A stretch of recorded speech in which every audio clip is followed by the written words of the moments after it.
New York School, Chapter 19.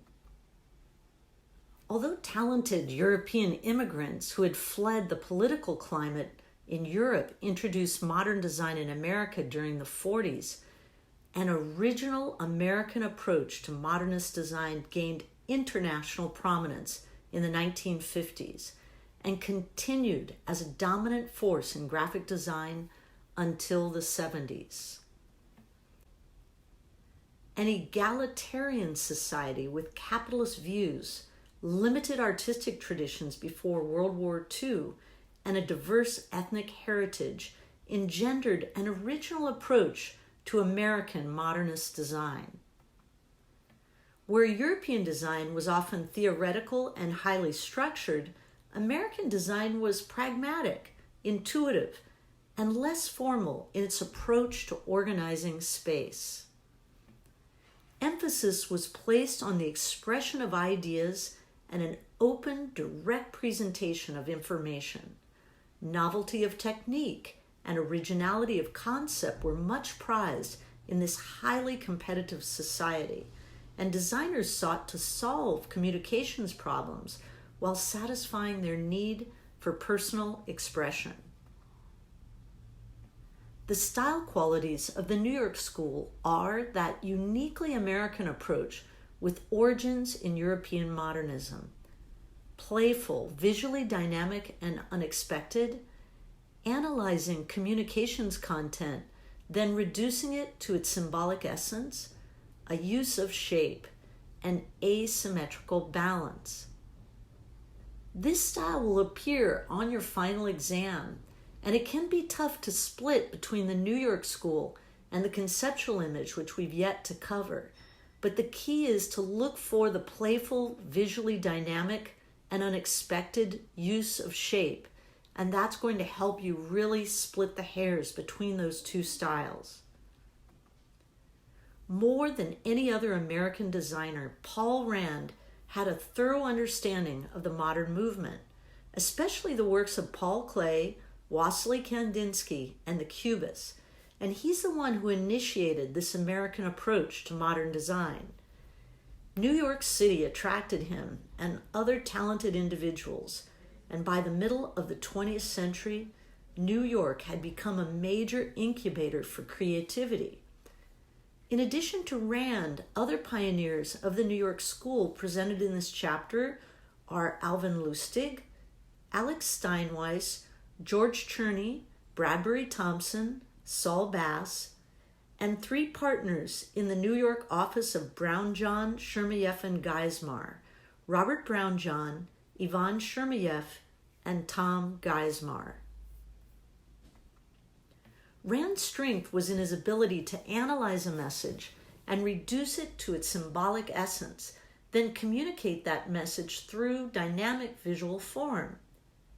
In these wonderful logos that are still popular today, he often altered or juxtaposed ordinary, universally understood signs and symbols to reinterpret meaning and support a message.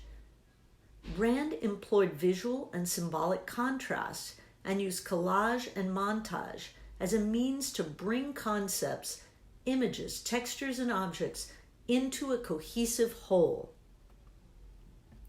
Perhaps you remember this from one of our first chapters. He defined design as the integration of form and function for effective communication. And from 1941 until 1954, Rand applied his approach to advertising at the Weintraub Agency, where his collaborations with copywriter Bill Bernbach became a prototype for the art copy team that worked closely together to create a synergistic visual-verbal solution. This method is still used in advertising agencies today. You have an art director who works hand in hand with the copywriter to deliver solutions to client problems. So here's a great example of that playful, visually unexpected treatment for IBM computers.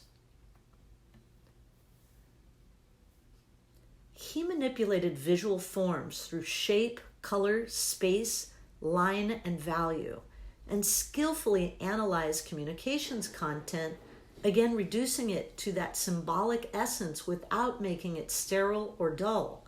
And this made him widely influential while he was still in his 20s.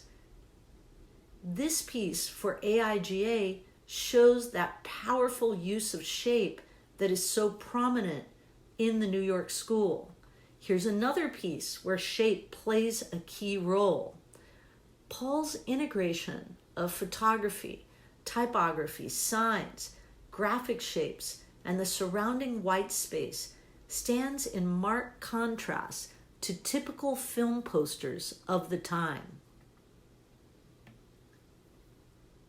The work presented visual puns and wordplay supported by Rand's whimsical integration of photography, drawing, and logo.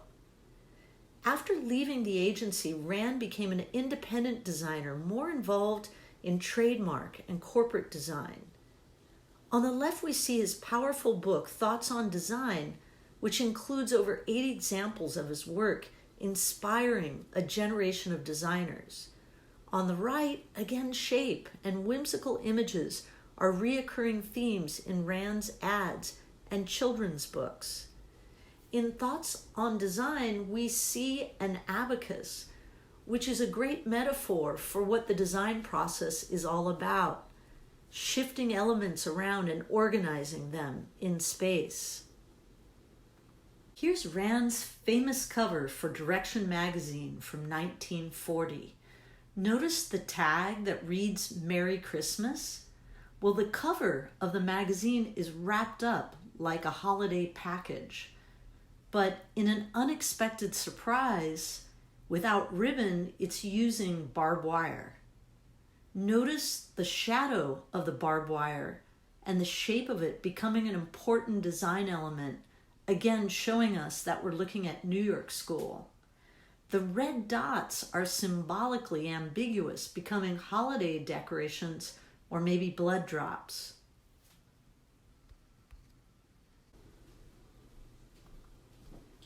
A piece by Alvin Lustig that again shows that reliance on shape. He applied his design methodology to album covers and book jacket designs for New Directions in New York. His solutions incorporated symbols that captured the essence of the content. Sharp black and white biomorphic figures on a deep red field suggests the French poet's spiritual descent into hell and his failures in love and art on these book covers. Another piece by Lustig. During a design career, in a life cut short by illness, he incorporated his subjective vision and private symbols into graphic design. His design methodology, searching for symbols to capture the essence of the contents and treating form and content as one, received a receptive response from its literary audience. In 1945, he became the visual design research director of Look magazine, a position he held until 1946. Bradbury Thompson was one of the most influential graphic designers in post-war America. His designs for Westvaco Inspirations demonstrated his knowledge of printing and typesetting, combined with an adventurous spirit of experimentation. Letter forms, 18th and 19th century engravings, and tools of print production such as the halftone screen and 4-color process plates were design elements in his visual vocabulary. Overprinting achieved depth, unexpected new colors, and interesting patterns. During the 60s and 70s, Thompson turned increasingly to a classical approach to book and editorial design, focusing on readability, formal harmony, and the use of old-style typefaces. An American graphic designer and Academy Award-winning filmmaker best known for his design of motion picture title sequences, film posters, and corporate logos, Saul Bass is a legend. During his 40-year career, Bass worked for some of Hollywood's most prominent filmmakers, including Alfred Hitchcock, Otto Preminger, Billy Wilder, Stanley Kubrick, and Martin Scorsese. Among his most famous title sequences are the animated paper cutout of a heroin addict's arm for Preminger's The Man with the Golden Arm. The credits racing up and down what eventually becomes a high-angle shot of a skyscraper in Hitchcock's North by Northwest, and the disjointed text that races together and apart in Psycho. Bass also designed some of the most iconic corporate logos in North America, including the Bell System logo in '69, as well as AT&T's Globe logo in 1983, after the breakup of the Bell System. He also designed Continental Airlines' 1968 Jetstream logo and United Airlines' 1974 Tulip logo, which became some of the most recognized airline industry logos of the era. He died from non-Hodgkin's lymphoma in Los Angeles in 1996 at the age of 75. In this poster for Saul Bass's The Man with the Golden Arm, we see the arm of the drug addict Frank Machine that is used as a central theme.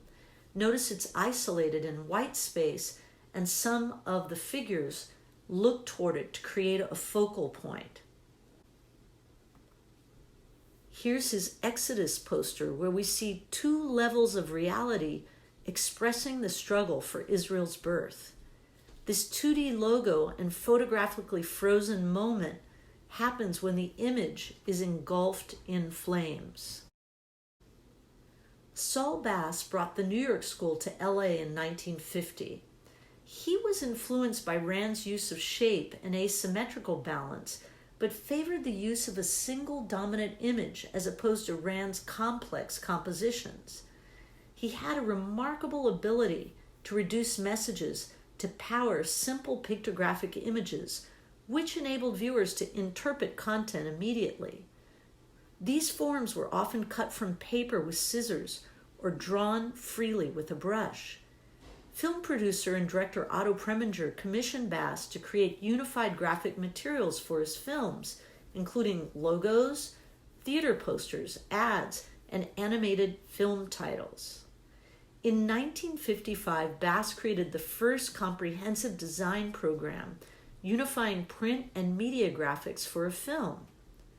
From the beginning, Bass became the acknowledged master of the film title.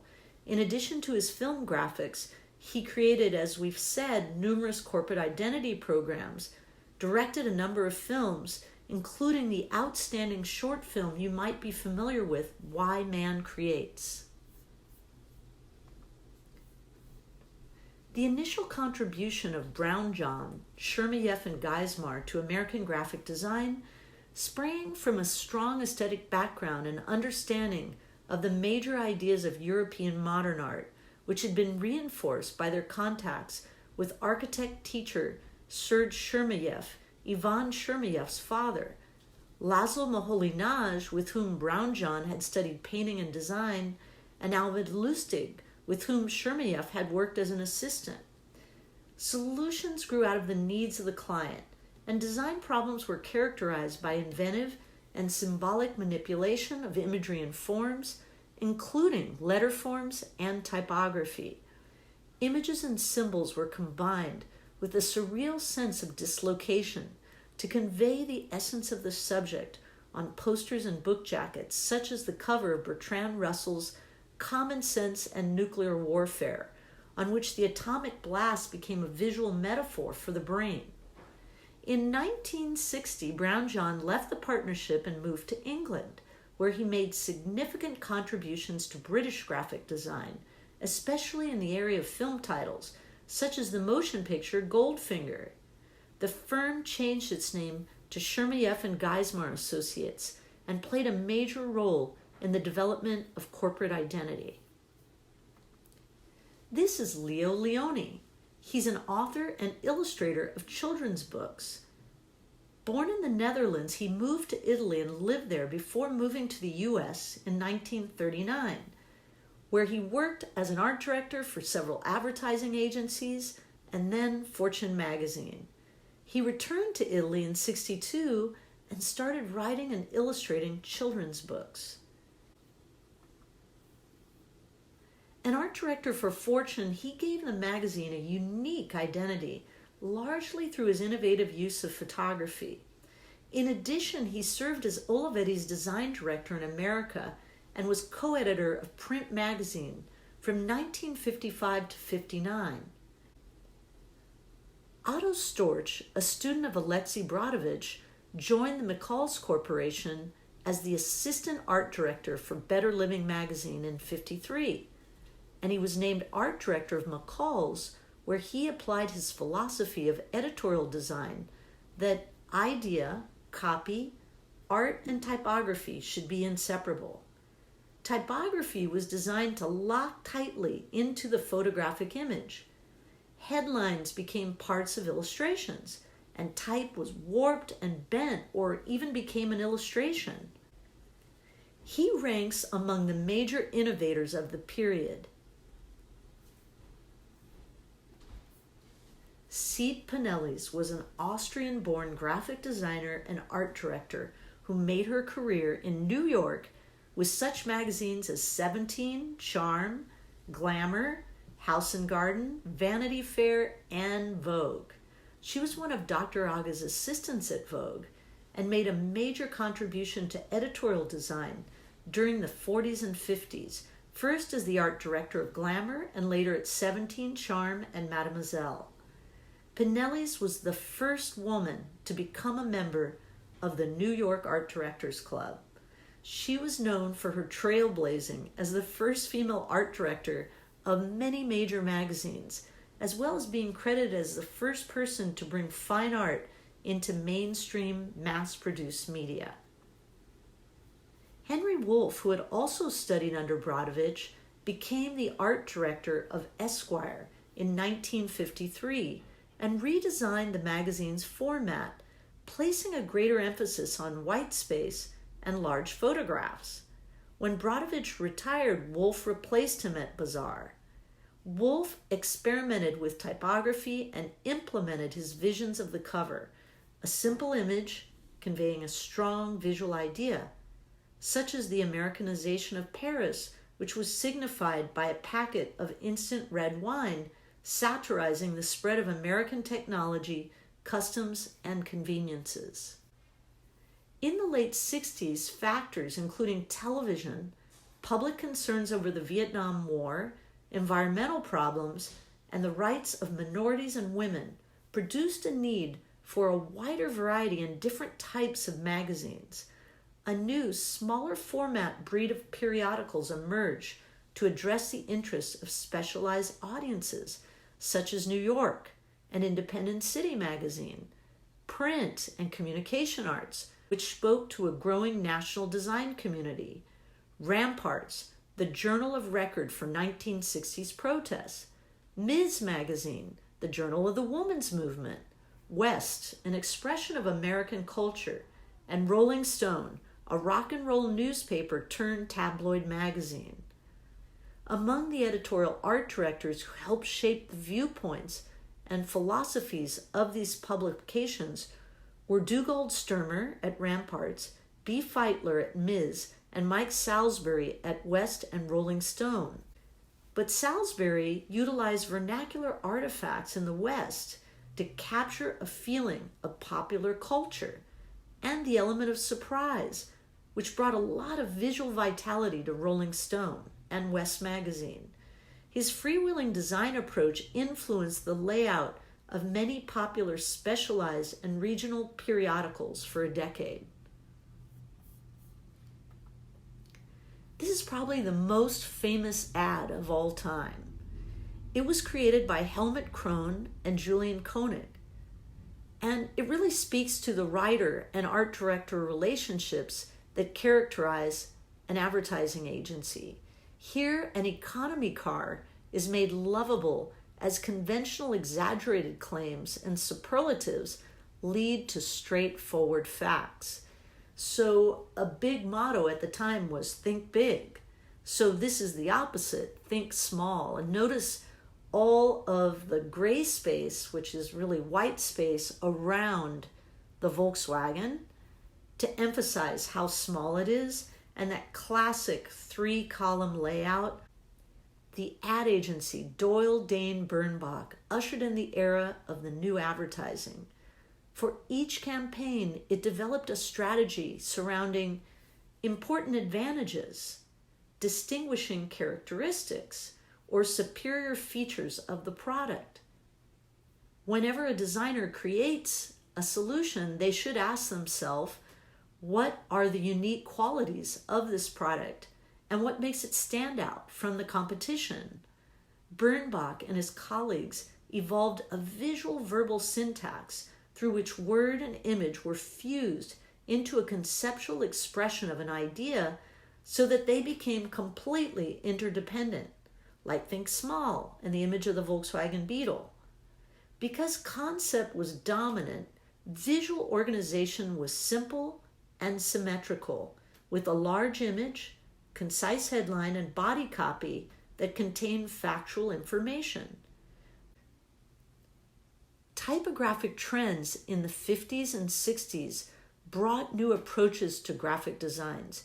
Jean Federico spearheaded figurative typography, a playful direction taken by New York graphic designers, in which letter forms become images, such as the wheels in this ad for Woman's Day magazine, or the visual properties of words themselves or their organization in space, which were used to express an idea.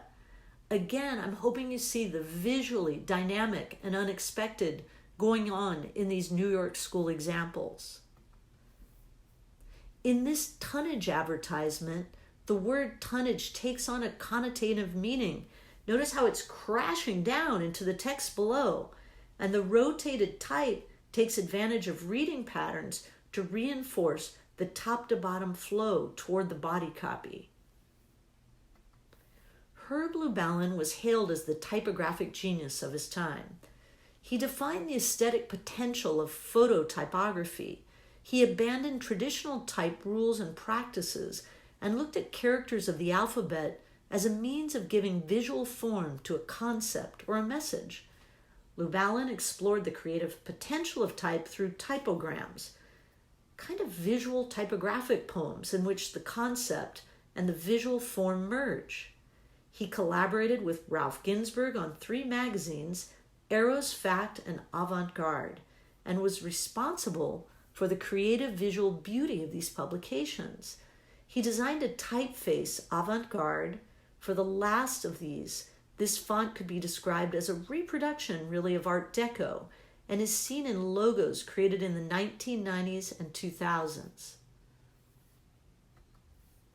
An example of his innovations is this mother and child logo, in which the ampersand enfolds and protects the child. It's a visual metaphor, really, for motherly love. Lubalin intensified the printed image to achieve impact and express content by experimenting with the elastic and dynamic qualities of phototypography, including tight letter spacing, word spacing, and leading, which is the space between lines, condensing, expanding, touching, or maybe overlapping letters, enlarging and reducing the type to extreme scales. Another clever typogram for a Stettler typeface announcement poster in 1965, marriage. Notice the 2 R's are joined and become an illustration of this human institution. This is a proposed New York City logo from 1966. Isometric perspective creates a dynamic tension between 2 and 3 dimensionality, and it implies New York City's high-rise architecture. A very illustrative logo for the Icecapades in 1967. In 1970, Lubalin, along with phototypography pioneer Edward Ronthaler and typographer Aaron Burns, founded the International Typeface Corporation, ITC, and began to publish a tabloid-sized journal called U&LC. It was designed by Lubalin to demonstrate and publicize ITC typefaces. George Lois, who worked at Doyle Dane Bernbach during the late 50s, adopted the Bernbach philosophy that fully integrated visual verbal concepts, and this was vital to successfully conveying a message. His designs are deceptively simple and direct, such as this Esquire magazine cover, in which the great boxer Muhammad Ali, who was stripped of his World Heavyweight Championship title because he was a conscientious objector and refused military service, poses as Saint Sebastian, a famous religious martyr who was condemned by the Roman emperor and shot by arrows. The powerful image, combined with the simple line of type, the Passion of Muhammad Ali, really captures the reader.